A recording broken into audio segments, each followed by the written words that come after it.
এইয়া আজি আকৌ আমাৰা আচাৰ বনাওঁ বুলি ভাবিলোঁ। মানে বেলেগবিলাক আচাৰ যেনেকৈ বনায় আমাৰা আচাৰো তেনেকৈ বনাই দিয়ে ৰাইজ। আৰু সেই হিচাপে মই ধুনীয়াকৈ আমাৰাখিনি বইল কৰি দিলোঁ।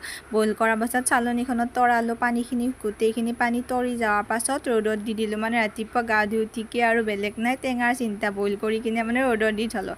আৰু ভাত খাই উঠি এঘণ্টা জিৰাই কিনে মই চালোঁ ধুনীয়াকৈ পানীখিনি শুজাই আছে, একটোপো পানী নোহোৱা হৈ আছে দেই ৰাইজ।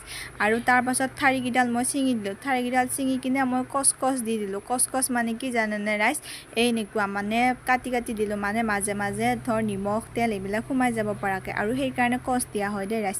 আৰু মই ধুনীয়াকৈ তেলখিনি পূৰা উতলাই লৈছোঁ। উতলাই লোৱাৰ পাছত মানে গেছটো বন্ধ কৰাৰ পাছতহে সেই তেলখিনিত নিমখ দি দিছোঁ। নিমখ দি কিনে আৰু ইয়াতেও অলপ ছটিয়াই দিছোঁ, গোটেইবিলাক আমাৰাতে ছটিয়াই পেলাই সেই নিমখ দিয়া তেলখিনিও দি দিছোঁ। দি কিনে সকলোবোৰ ধুনীয়াকৈ মিক্স কৰি দিছোঁ। আৰু এইফালে ধুনীয়াকৈ হালধিও দিছোঁ, যাতে কচ দিয়াবিলাকতো সোমাই যাব পাৰে দেই ৰাইজ। সেইকাৰণে আকৌ মই হালধিখিনিও মানে যেনেকৈ মিক্স কৰি দিছিলোঁ তেল আৰু নিমখখিনি, হালধিখিনিও তেনেকৈয়ে মানে মই মিক্স কৰি দিছোঁ। আৰু এতিয়া এইখিনি মই আকৌ এদিনৰ কাৰণে ৰ'দত দি থৈ দিম দেই ৰাইজ। আৰু মই মানে যেনেকৈ পাৰোঁ তেনেকৈ কেমেৰা কৰিছোঁ, যিহেতু মোৰ কোনো কেমেৰা কৰি দিয়া মানুহ নাই।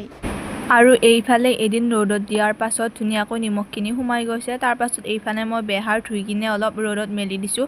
যেতিয়া মানে শুকাইছে তেতিয়া মই ধুনীয়াকৈ এটা কেৰাহীত তেল গৰম কৰিছোঁ, মানে গৰম নহওঁতে নিমখখিনি দিছোঁ যিহেতু চিটকি পৰিব। তাৰ পাছত ধুনীয়াকৈ এনেকৈ দুটামান জলকীয়া দিছোঁ আৰু বেহাৰখিনি দিছোঁ, মানে সেৱা বেহাৰ দিছোঁ। আচাৰত সেৱা বেহাৰ দিলে বেছি ভাল। তাৰ পাছত যিমানবিলাক মাই মছলা আছে সেইবিলাক দি দিছোঁ আৰু তেনেকৈ ধুনীয়াকৈ অলপ পৰ ভাজি ঠাণ্ডা হ'বলৈ গেছটো অফ কৰি ঢাকন দি থৈছোঁ। ঠাণ্ডা হোৱাৰ পাছত এয়া ইমান ধুনীয়া হৈছে। আৰু গোটেই আমৰাখিনি লৈ কিনে মই ধুনীয়াকৈ এনেকৈ মানে কচাখনেদি ধুনীয়াকৈ মিক্স কৰি দিছোঁ। মিক্স কৰাৰ পাছত ভাবিলোঁ এতিয়া মই বটলত ভৰাম বুলি আৰু ৰ'দত দিম বুলি। আৰু আপোনালোকে দেখিছেনে বাৰু, এয়া আচাৰখিনি দেখিবলৈ ধুনীয়া হৈছে, কিন্তু ইয়াত আৰু অলপ অলপ মই তেল দিব লাগিব।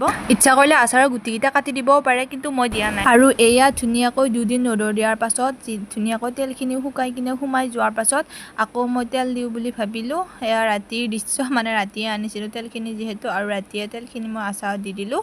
তাৰপাছত আচাৰখিনি মই ৰাতিপুৱাৰ পৰা আকৌ ৰ'দত দিলোঁ। আৰু এয়া মোৰ আচাৰ ৰেডি। আৰু আজিৰ ভিডিঅ'টো ইমানেই আছিল।